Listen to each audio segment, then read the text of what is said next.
Shalom, brothers and sisters. Welcome to God's Gym Daily Devotions, day 863. Let's open our time. Dear Heavenly Father, we thank you for your sovereignty, kindness, and perfect love. Lord, as we discuss today's passage, we ask, please be with us. For you, Lord Jesus, are the only one who can teach us without misinterpretation. In your mighty name we pray. Amen. Today's devotion is entitled Upwards Focus, Living from Your New Reality. And today's passage can be found in the book of Colossians, chapter 3, verse 1, which reads, Since then you have been raised with Christ, set your hearts on things above, where Christ is, seated at the right hand of God. The Apostle Paul anchors our entire Christian walk not in a command of what we must do to earn God's favor, but in a profound reality of what has already been done for us. He begins with the word sins, because you have been united with Christ in his death, burial, and resurrection. Your old spiritual identity has been left in the grave. You have been raised to a brand new life. Because of this resurrection, our gravitational pull should change.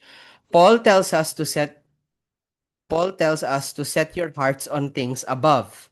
In the original language, set implies a deliberate, continuous choice, an intentional alignment of our values and ambitions toward heavenly realities rather than temporary earthly distractions.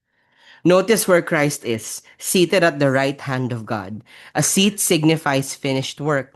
Jesus isn't frantically pacing heaven. His sacrifice is complete and he reigns in absolute victory and authority.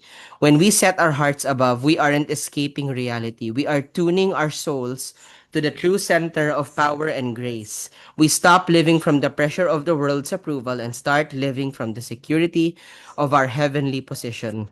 Today, whatever earthly anxieties or fleeting pressures are pulling at your attention, remember that your life is hidden with Christ. Let his victory shape your perspective.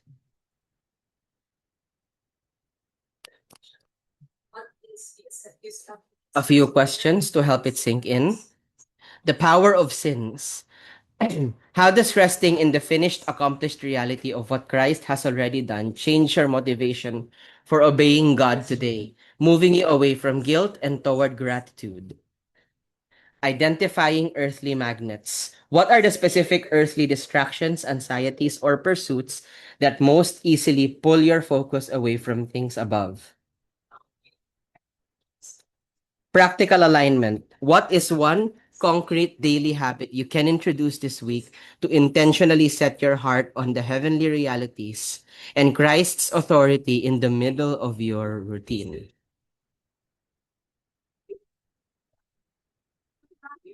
Recording in progress. Please take your time, read through the questions, and reflect. Once you're done, you are cordially invited to come to the comment section down below. Share with us your prayer requests, prayer praise items, your answers to these questions if you would like, and anything at all that the Lord Jesus will prompt you to share with us. This allows us to pray for you more intentionally. And with that, let's close our time. Oh Heavenly Father, truly, we need to live in the reality that you have already set. Since you have died for our sins, came back and saved us from the power of sin, we should not live like we have obligation towards earthly things. Teach us, Lord, and continue to teach us to set our hearts on things that are above, not on the things that can be destroyed by moths and pests and time. We love you, Lord Jesus. In your mighty name we pray.